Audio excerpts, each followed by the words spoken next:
Welcome to another vlog of me traveling in China.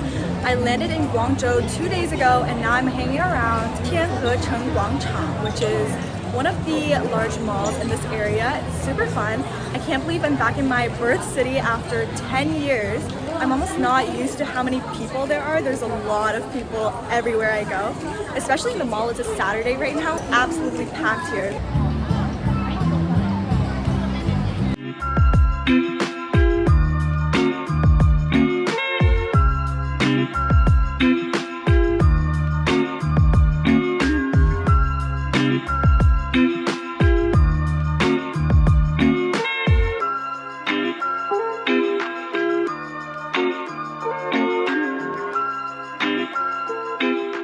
Guys, now I'm in this underground mall area, which I'm very excited to explore.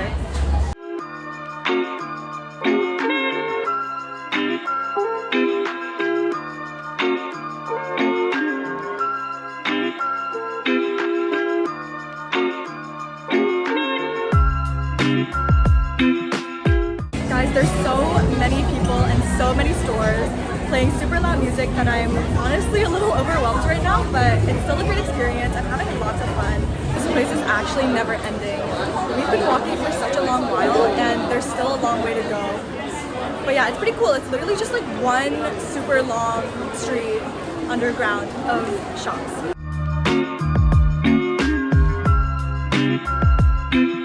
Alright guys, I'm in another underground mall, which is cool. This one's directly connected to the one I was in before. This one's called Shishang Tianhe, which is kind of a more fashion-oriented one.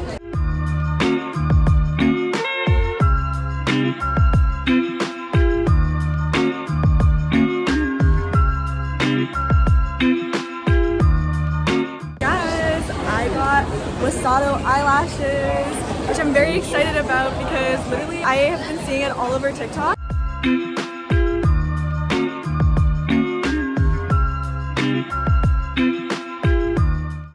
Guys, there's literally an alpaca.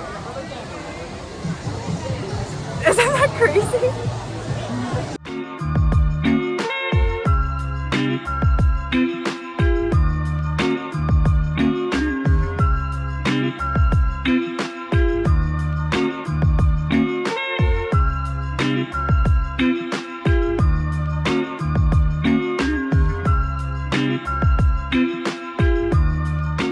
Later the same day, I headed over to Beijing Street, which is a very popular pedestrian shopping street. It's super lively and completely packed. I genuinely don't remember the last time I saw so many people out on the street. There were some pretty cool local shops as well as international brands here. Fun fact, this road's history goes as far back as 2,000 years ago. Many buildings here still retain their past architectural features, and there's also a part of the street where they display the ancient roads from the Ming and Qing dynasties, which is covered by glass. It was super cool to see. There are also very modern buildings here. Check out this super cool building with 3D ads playing.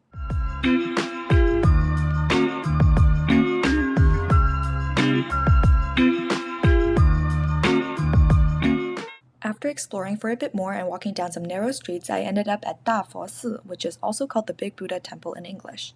Let me tell you, this temple was so grand. The videos I took here do not do it justice at all.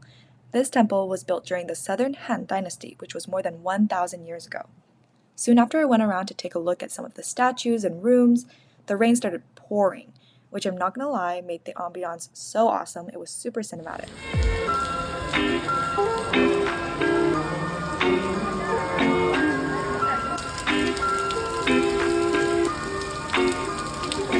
And I totally forgot how rainy it gets in Guangzhou.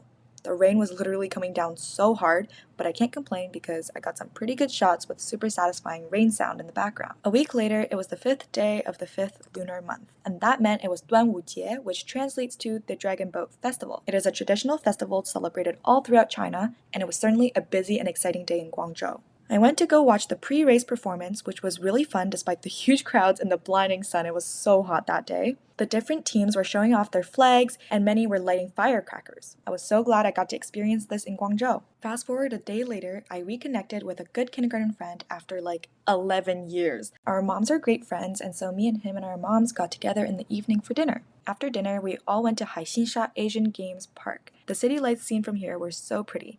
I actually love the city aesthetic so much, and Guangzhou's city is so cinematic at night. From here, we got an amazing view of the Guangzhou Tower. This video of me in front of it was taken as a live photo by my friend. It was amazing to spend some time with my friend from kindergarten, where we got to know each other all over again while reminiscing our childhood. Some days later, I went to Taigu Hui Mall because we were having dinner with a close family friend.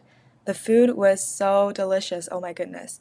Guangzhou is where all the best eats are, I swear to God, I'm so convinced. Honestly, I can't lie, most of the rest of the video is just me eating food in Guangzhou.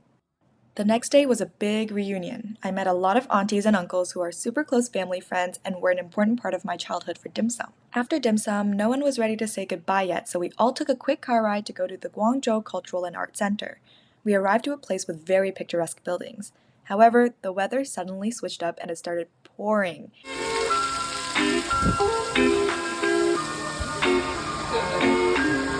I think that the rain honestly made the place even more aesthetic though. Soon, the rain stopped and the reunion came to an end. Just kidding, in just a day or two, I went to dim sum again with the same group of family friends. This time, I also got the chance to reconnect with my childhood friends who are kids of the aunties and uncles. We immediately got to talking and our bond felt just as strong as it was when we were children. After some super delicious food, I headed to Xi Cha, which is also called Hei Tea in English, with my childhood friends. Can I just say, best drink I've had on my whole trip in China. You know it's good when I literally added firework and heart effects. Fast forward a little bit, I got together with my friends since kindergarten again with our moms too. After dinner, we headed over to Pati, which is a party pier in English. It's right by the Pearl River and the view of the city from here was awesome. Fast forward again, I head to Chenjiaci, which is the Chen clan ancestral hall. This temple was built by the 72 clans of the Chen family to accommodate their juniors for preparation of the imperial exam in the Qing dynasty. The ancient Chinese art and architecture here was super beautiful to see. They also have exhibits of what the ancient rooms used to look like. Super fun and cool experience. Okay, now back to food. Let me talk about the best porridge I've ever had. It was made by a close family friend uncle. It had abalone and gooey duck, and it was so savory, and I can't stop thinking about it. A month went by in a flash. On my last day in Guangzhou, I had a hot pot with an auntie and uncle, the same uncle who made the porridge, by the way, and it was so delicious. Oh my god. We walked a bit around my childhood neighborhood after dinner and reminisced once more. It was a great way to end my trip. And then I hopped on a plane back to Toronto. On my flight, I had a lot of time to think back on my China trip, especially the month I spent back in my birth city, Guangzhou. I want to truly thank all these friends and aunties and uncles for making this such a memorable trip for me, always taking me to different fun places and eating delicious food. I'll be thinking back on this trip for a really long time. Hopefully I'll be able to go back and visit again soon. Thank you so much for watching. I'll see you guys next time.